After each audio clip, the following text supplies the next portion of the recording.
Okay guys, so this is 7.7 honors. We're looking at and analyzing linear equations. It says, how does slope relate to the equation for a proportional relationship? Now if you notice up here, I've got this equation, okay?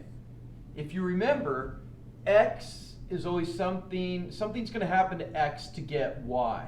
In other words, if we were doing $10 an hour, I would make x 10, I'd make m 10, and then x would be the amount of hours, and then you'd get the total amount of pay. So in other words, it would look like this, $10, x would be the amount of hours, so if I multiplied, let's say that it ended up being 20 hours, so, ooh, look at that, not doing it too well, am I? 10 and then 20 hours, then that would equal $200, okay? So that's what we're looking at there. That unit rate, which we've called unit rate, we've called it constant of proportionality, that is our slope. And that's what we're talking about today. It turns into a slope when we're trying to go through and graph it. So over here, here's what we're looking at. I've got this, okay? Now, yesterday we talked about how the slope works, but we're going to look at this strictly from a rise over run. In other words, y over x, right? This equals rise over run. So what we're going to look at is, what is our rise over run? Now if you look at, in example 3, how close, where the actual coordinates are, you're going to see that there's an actual intersection here at 25, 10, okay? 25x, 10 up, rise over run, okay? We could also go this way, to where we're at negative 25 in and then up. Now here's the thing. We know it's a proportional relationship. That means it's got to have a 0-0 relationship, and then it's got to go through and be a straight line. Okay, so here's the way we're going to do this. We're going to do it this way. And this is our rise over run. In other words, we go through and our rise is 10. Okay, it goes up 10.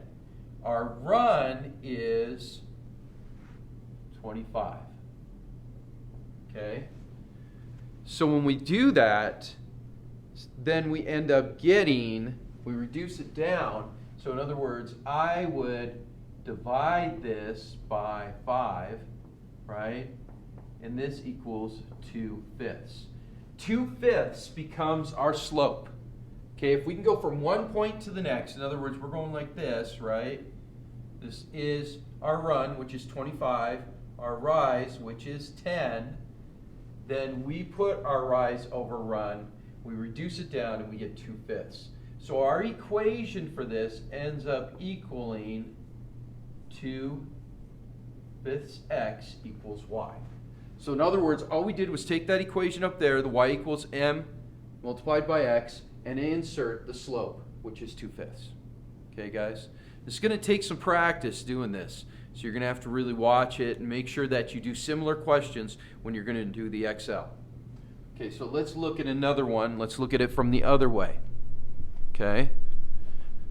So I want you to understand, guys, you're going to want to find the actual placements here. Okay? Now, we know because there is no plus or minus here that this is a proportional relationship. In other words, we would look at this and go, okay, this has a 0-0 relationship. Now here's the way I can graph this, okay? I can build a function table. So in other words, I have x and y.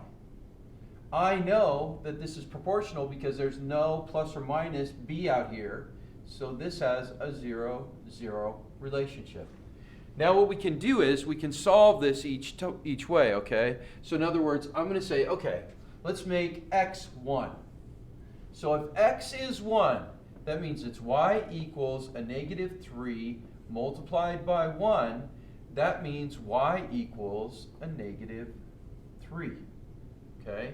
then just for good measure, we're going to make sure we have another one, okay? So in other words, let's make x 2. So in other words, y equals negative 3 multiplied by 2. This equals, I'll write these in here, okay, so you can see them. So this was negative 3, right? And then this is negative 6. Okay, negative 6. So what we can do then is we can plot these points. In other words, I would go 1, negative 3. Okay? I would go, 1, negative 3. Okay? And then I can go 2, negative 6. So in other words, we're going to have some line that's going to look approximately like that. Okay? Now what I want you guys to realize is this is a negative slope. These lines we're going to read from left to right. Since it's going downward from left to right, that is a negative slope. See how right here, you can see it right here. Negative 3 is our slope. So that becomes a negative slope. Okay? Over here, the first one we did is a positive slope. See how it was 5/7? But if we read it from left to right, it goes up, and that makes it positive. So that's our positive slope. All right, here's our last one. This is Excel number 3. Okay, guys, so this is going to be a little bit more difficult. You guys need to listen carefully, okay?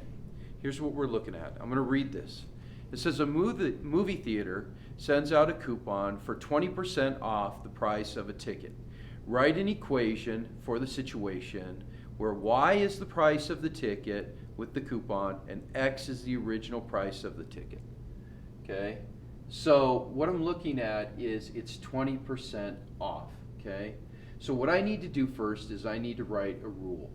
In other words, the original price of the ticket is X. And the sale price of the ticket is going to be Y. Now here's the tricky part. You're going to go through and do this, and you're going to want to put in 20%. But the 20% is only going to give you how much the ticket would be off. For instance, if I had a ticket that was $10, right, and it was 20% off, and I multiplied it by 20%, 0.2, then it's going to show $2. But the ticket's not $2, the ticket is $8.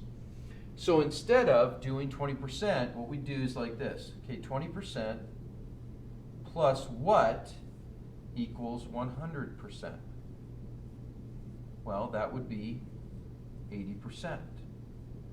So what we want is 80% of the price. In other words, if a ticket is $10, we want to know what 80% of that is since it's 20% off. So, this isn't quite my rule though. If I'm going to use a percent within an equation, I need to go through and turn it into a decimal. So this becomes this, y equals 0.8x. Okay, now, here's what we have to understand. This is actually a 0-0 scenario also. If I don't buy any tickets, then I didn't spend any money. I don't have any tickets, I didn't spend any money. So we have this 0-0 relationship.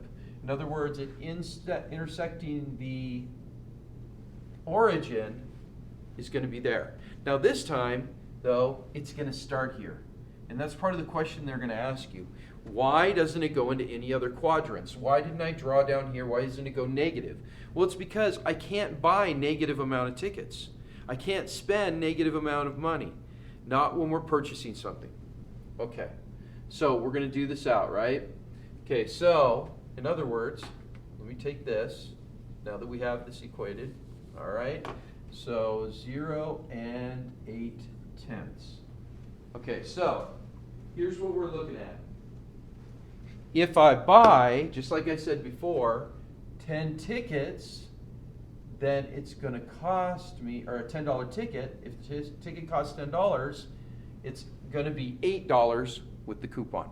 Okay, so we're doing simple ones, right? So let's do the next one. $20 for a ticket, then it's going to be 16. Let's even do one more. Okay.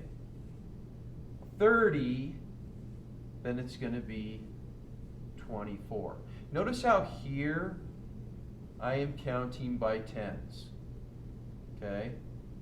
Here I am counting by eights. Okay, so that's what we want to look for. We want to look for those patterns in there. Now this gives us the coordinates so that we can actually go through and graph this. So we want to look for the easiest ones. So x10 up to 8. I'm going to do another one. x20 up to 16, right? Not bad. x30 up to 24. And that becomes our, I know it's not the straightest arrow, but that becomes our graph. So let me write these out each one, just so you guys have them down, okay? So here's what we're looking at. This is how we did this, okay? This is y equals 0.8 multiplied by 10, because we're replacing the 10 for x. This is y equals 0 and 8/10 multiplied by 20. And this is y equals 0 and 8/10 multiplied by 30. That's how we get out each one. All right, guys? Okay, so I'm sorry if this was a little confusing. Hopefully you got the hang of it. If not, ask me questions in class and I'll help you out. All right, we'll talk to you later.